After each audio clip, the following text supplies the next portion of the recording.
ಕರ್ತನ ಪರಿಶುದ್ಧ ನಾಮದಲ್ಲಿ ನಿಮ್ಮೆಲ್ಲರಿಗೂ ನನ್ನ ಪ್ರೀತಿಯ ವಂದನೆಯನ್ನು ತಿಳಿಸ್ತೀನಿ ಪ್ರಿಯರೇ. ಈ ಟಾಪಿಕ್ ಬಹಳ ಚರ್ಚಾಸ್ಪದವಾದದ್ದು. ಕೆಲವರು ಪ್ರಸಂಗ ಮಾಡೋದು ನಾನು ಕೇಳಿದ್ದೀನಿ.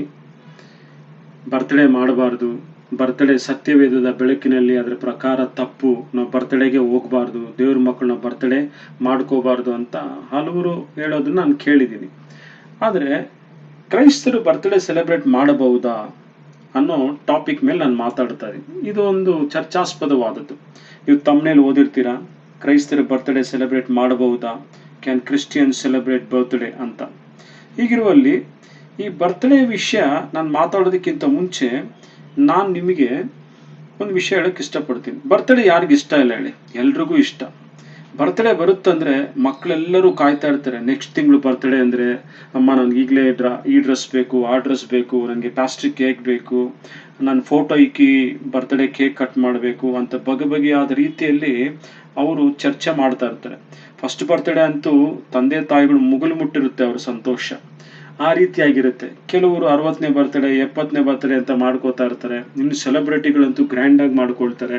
ನೀವು ನೋಡಿರ್ತೀರ, ದರ್ಶನ್ ಬರ್ತ್ಡೇ ಬಂದಾಗ ಅವ್ರ ಮನೆ ಮುಂದೆ ಕ್ಯೂ ನಿಂತಿರ್ತಾರೆ. ಜನಗಳು ಹಗಲು ರಾತ್ರಿ ಅವ್ರ ಮನೆ ಮುಂದೆ ಕಾಯ್ತಾ ಕೇಕ್ ಇಟ್ಕೊಂಡು ನಿಮ್ ಬಾಸ್ ಅಂತ ಹೇಳ್ಕೊಂಡು ಅವರು ಆ ಕೇಕ್ ಕಟ್ ಮಾಡಿಸಿ ಒಂದು ಸೆಲ್ಫಿ ತಗೊಂಡು ಸಂಭ್ರಮ ಪಟ್ಟು ಅಲ್ಲಿಂದ ಬರ್ತಾ ಇರ್ತಾರೆ.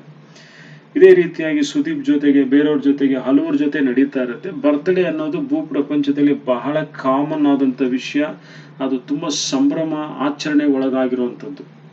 ಬರ್ತ್ಡೇಗೆ ಎಲ್ಲರೂ ಮಾಡ್ತೀವಿ, ಎಲ್ಲರೂ ಮಾಡ್ಕೊಳ್ತೀವಿ ಸಹ. ಅದಕ್ಕೆ ಕಾಯ್ತಾ ಇರ್ತಾರೆ ಅಲ್ವಾ?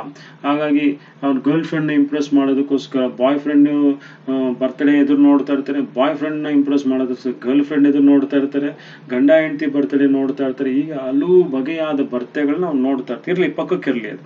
ಹೀಗಿರುವಲ್ಲಿ ಬರ್ತ್ಡೇಯ ಒಂದು ಹಿಸ್ಟ್ರಿ ನಾವು ನೋಡೋಣ. ಹಿಸ್ಟ್ರಿ ಏನು ಅಂದ್ರೆ, ಇದು ನೀವು ಮೇಲ್ಗಡೆ ನೋಡ್ಬೋದು, ಏನ್ಷಿಯಂಟ್ ಗ್ರೀಕ್ ಆರಿಜಿನ್. ಇದು ಅಂದ್ರೆ ಪುರಾತನವಾದಂಥ ಗ್ರೀಕ್ನಿಂದ ಉತ್ಪತ್ತಿಯಾದಂಥ ವಿಷಯ ಇದು. ಏನಿದು?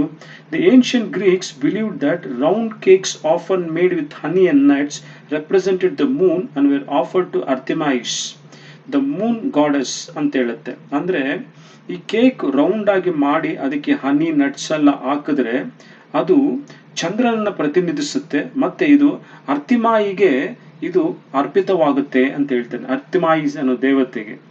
ಹಾಗಾಗಿ ಯಾರೀಕೆ? ಈಕೆ ಚಂದ್ರ ದೇವತೆ ಈಕೆ. ಹೀಗಿರುವಲ್ಲಿ candles on the cake were also believe to represent the moon glow ಅಂತ.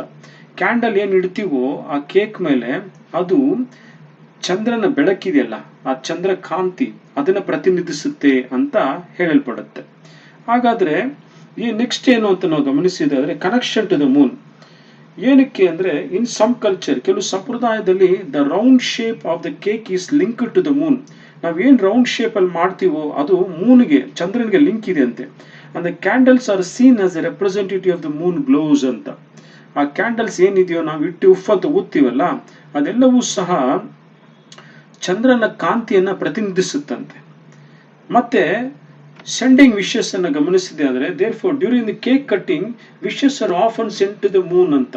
ಕೇಕ್ ಕಟ್ ಮಾಡೋ ಟೈಮಲ್ಲಿ ನಮ್ಮ ವಿಶಸ್ ಎಲ್ಲ ಇದೆಯಲ್ಲ, ಅವೆಲ್ಲವೂ ಸಹ ಚಂದ್ರನಿಗೆ ಕಳ್ಸಂಗೆ. As a way to the express hopes for the future or for the person been celebrated ಅಂತ.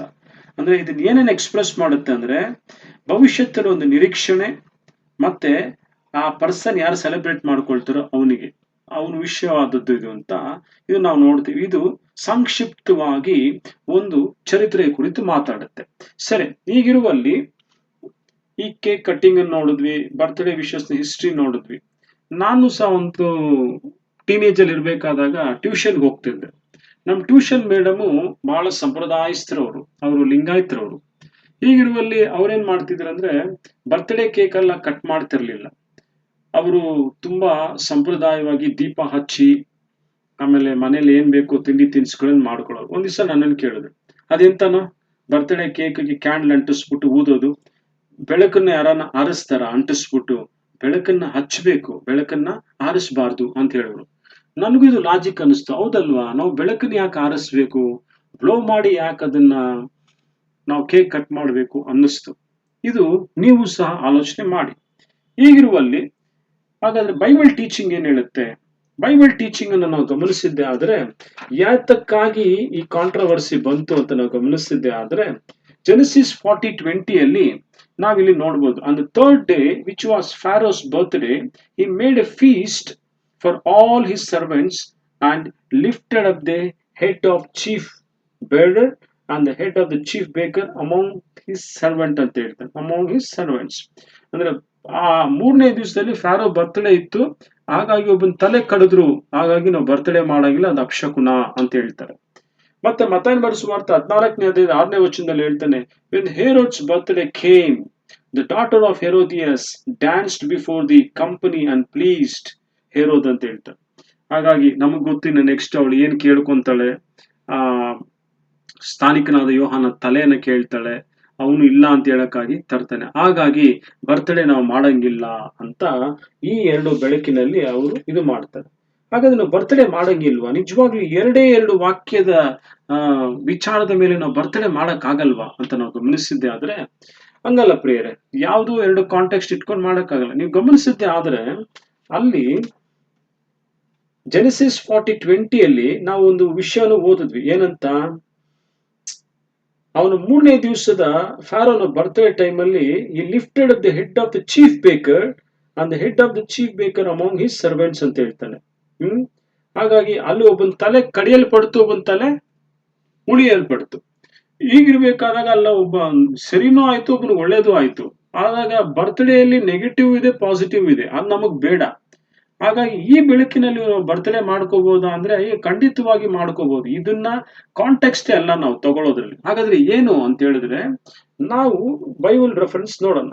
ಸಾಮ್ 90:12 ಅಲ್ಲಿ ಹೇಳುತ್ತೆ, ಮತ್ತೆ ಸಾಮ್ 91:16 ಅಲ್ಲಿ ಹೇಳುತ್ತೆ, ಸಾಮ್ 118:24 ಹೇಳುತ್ತೆ, ಲ್ಯಾಮೆಂಟೇಷನ್ 3:22-23 ಹೇಳುತ್ತೆ. ಎಷ್ಟು ಕ್ಲಿಯರ್ ಆಗಿ ಹೇಳುತ್ತೆ ಅಂದ್ರೆ, ನಾವು ಲ್ಯಾಮೆಂಟೇಷನ್ 3:22-23 ನೋಡಿದ್ರೆ, because of the Lord's great love we are not consumed, for his compassion never fail, they are new every morning, great his faithfulness ಅಂತ ಹೇಳ್ತಾನೆ. ಪ್ರತಿ ದಿವಸ ಆತನ ಕಂಪ್ಯಾಷನ್ ನಮಗೆ ಹೊಸದಾಗಿದೆ ಅಂತ ಹೇಳ್ತಾನೆ. ಹಾಗಾಗಿ ದಿವಸ ನಾನು ಬದುಕಿದ್ದೀನಿ ಅಂದ್ರೆ ಇವತ್ತು ಕಂಪ್ಯಾಷನ್ ನನಗಿರೋದ್ರಿಂದಾನೇ ಅಲ್ವಾ ನಾನು ಬದುಕ್ತಾ ಇರೋದು. ಅದು ಸಾಮ್ 118:24 ಹೇಳುತ್ತೆ, the Lord has done this very day let us rejoice today ಅಂತ ಹೇಳ್ತಾನೆ. ಈ ದಿವಸ ಕರ್ತನು ಮಾಡಿರೋದನ್ನ ನಾವು ರಿಜಾಯ್ಸ್ ಮಾಡೋಣ ಅಂತಂದ್ರೆ, ಕರ್ತನು ಕೊಟ್ರೆ ಅಲ್ವಾ ನಾವು ರಿಜಾಯ್ಸ್ ಮಾಡಕ್ ಆಗೋದು.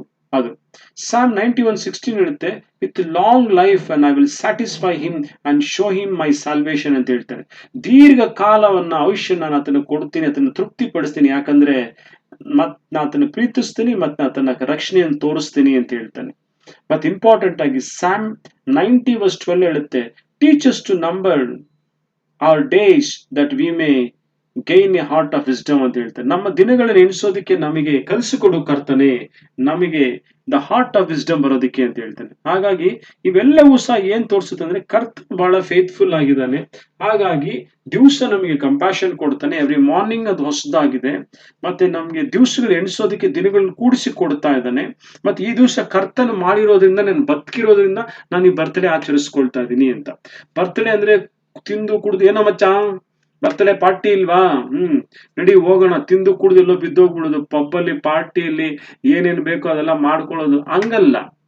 ಕರ್ತನೆ ನನ್ನ ಆಯುಸ್ಸನ್ನು ಹೆಚ್ಚಿಸಿದ ಈ ವರ್ಷ, ಹಾಗಾಗಿ ಸ್ತೋತ್ರ ಅಂತ ಹೇಳಿ ಕೃತಜ್ಞತೆ ಆಗಿದ್ದು ಸಭೆಯನ್ನು ಕರೆದು ನಾವೊಂದು ಚಿಕ್ಕದಾಗಿ ಒಂದು ಬರ್ತ್ಡೇಯ ಒಂದು ಪಾರ್ಟಿ ಆಧ್ಯಾತ್ಮಿಕವಾಗಿ ಮಾಡಿಕೊಂಡು ಅಲ್ಲಿ ದೈವ ಸೇವಕನು ಕೊಡುವಂತ ವಾಕ್ಯವನ್ನು ಸ್ವೀಕರಿಸಿ ನಾವು ಕರ್ತನಿಗೆ ನಾವು ಒಂದು ಅದ್ಭುತವಾಗಿ ಒಂದು ಥ್ಯಾಂಕ್ಸ್ ಅನ್ನು ಹೇಳುವಾಗ ಅದು ಎಷ್ಟು ಚೆನ್ನಾಗಿರುತ್ತೆ ಅಲ್ವಾ. ಕೆಲವರು ಬರ್ತ್ಡೇ ಪಾರ್ಟಿಗಳನ್ನ ಸುಮ್ನೆ ವೇಸ್ಟ್ ಮಾಡಬಾರ್ದು ಅಂತೇಳಿ ಅನಾಥಾಶ್ರಮದಲ್ಲಿ ಮಾಡ್ಕೊಳ್ಳೋದು ತಪ್ಪಿಲ್ಲ, ಅದು ನಾನು ಎನ್ಕರೇಜ್ ಮಾಡ್ತೀನಿ. ಆದ್ರೆ ರಕ್ಷಣೆ ಹೊಂದಿರೋ ವ್ಯಕ್ತಿ ಆಗಿರೋದ್ರಿಂದ ನಾನು ದೇವರ ಸಮ್ಮುಖದಲ್ಲಿ ಮಾಡ್ತೀನಿ. ನಾನು ಎಲ್ಲರಿಗೂ ಕರೆದು ನಾನು ಒಂದಿಷ್ಟು ಊಟ ಗೀಟ ಎಲ್ಲ ಕೊಟ್ಟು ಅವರು ನನ್ನ ವಿಶಸ್ ಮಾಡಿ ಅವರು ನನಗೆ ಪಾರ್ಟಿಯನ್ನ ಅವರು ಸ್ವೀಕರಿಸಿ ನನ್ನ ಎಲ್ಲ ರೀತಿಯಾಗಿ ಅವರು ಇಷ್ಟಪಡ್ತಾರೆ. ಆ ವಿಷಯಗಳಲ್ಲಿ ನಾನು ಏನ್ ಮಾಡ್ತೀನಿ, ಆ ರೀತಿಯಾಗಿ ಆಧ್ಯಾತ್ಮಿಕವಾಗಿ ನಾನು ಅವರಿಗೆ ಒಂದು ಪಾರ್ಟಿಯನ್ನು ಕೊಡ್ತೀನಿ. ನಾನು ದೇವ್ರಿಗೆ ಥ್ಯಾಂಕ್ಸ್ ಹೇಳ್ತೀನಿ, ದೇವ್ರಿಗೆ ಥ್ಯಾಂಕ್ಸ್ ಲಾರ್ಡ್, ಥ್ಯಾಂಕ್ ಯು, ಈ ವರ್ಷ ಈ ದಿವಸ ನನಗೆ ಒಂದು ದಿವಸವನ್ನ ಕೂಡಿಸಿ ಕೊಟ್ಟಿದ್ದಿ, ಒಂದು ವರ್ಷವನ್ನ ಆಡ್ ಮಾಡಿ ಕೊಟ್ಟಿದ್ದಾಗಿ ನಾನು ನಿನಗೆ ಕೃತಜ್ಞತೆ ಉಳ್ಳವನಾಗಿದ್ದೀನಿ ಸ್ವಾಮಿ ಅಂತ ಹೇಳಿ ಕೃತಜ್ಞತೆಯಿಂದ ನಾನು ಹೇಳುತ್ತೀನಿ. ಹಾಗಾಗಿ ಆ ರೀತಿಯಾಗಿ ಮಾಡೋದ್ರಲ್ಲಿ ಯಾವುದೇ ತಪ್ಪಿಲ್ಲ. ಸೊ ಬರ್ತ್ಡೇ ಪಾರ್ಟಿ ಮಾಡ್ಕೋಬೋದಾ ಇಲ್ವಾ? ಮಾಡ್ಕೋಬಹುದು ಈ ವಾಕ್ಯದ ಬೆಳಕಿನಲ್ಲಿ ರೆಫರೆನ್ಸ್ಗಳಲ್ಲಿ. ಸೊ ಯಾರೋ ಏನೋ ಕಾಂಟ್ರವರ್ಸಿ ಮಾಡದ ಅಂತ ಆ ಅರ್ಥ ಇಲ್ದಿರ ಬೇಯಿಸಿಲ್ದಿರ ಪ್ರಸಂಗಗಳೆಲ್ಲ ಕೇಳಿ ನಾವು ಮಾಡ್ಕೋಬಾರ್ದು. ಬರ್ತ್ಡೇ ಪಾರ್ಟಿ ಅಂದ್ರೆ ದೇವರಿಗೆ ಥ್ಯಾಂಕ್ಸ್ ಹೇಳೋದು. ಏನಕ್ಕೆ? ನಮ್ಗೆ ಆಯುಸ್ಸನ್ನು ಕೊಟ್ಟಿದ್ದಕ್ಕೆ, ನನ್ನನ್ನು ಕಾಪಾಡಿದ್ದಕ್ಕೆ, ಮುಂದಿನ ಫ್ಯೂಚರಲ್ಲೂ ಸಹ ನೀನು ಕಾಪಾಡ್ತಿ ಅಂತ ನಾವು ಥ್ಯಾಂಕ್ಸ್ ಹೇಳುತ್ತಾ ಬರ್ತ್ಡೇ ಪಾರ್ಟಿಯನ್ನ ಮಾಡ್ತೀವಿ. ಹಾಗಾಗಿ ಬರ್ತ್ಡೇ ಪಾರ್ಟಿನ ಮಾಡ್ಬೋದು. ನೀವೇನ್ ಹೇಳ್ತೀರಾ? ಮಾಡಬಾರ್ದಾ? ಮಾಡಬೇಕಾ? ನಿಮ್ಮ ಅಭಿಪ್ರಾಯಗಳನ್ನ ಕಮೆಂಟ್ ಬಾಕ್ಸ್ ಅಲ್ಲಿ ತಿಳಿಸಿ. ನೆಕ್ಸ್ಟ್ ವಿಡಿಯೋ ಜೊತೆಗೆ ನಾನು ಮತ್ತೆ ಪ್ರೆಸೆಂಟ್ ಆಗ್ತೀನಿ. ದೇವರು ನಮ್ಮೆಲ್ಲರನ್ನ ಆಶೀರ್ವದಿಸಲಿ. Thank you. God bless you.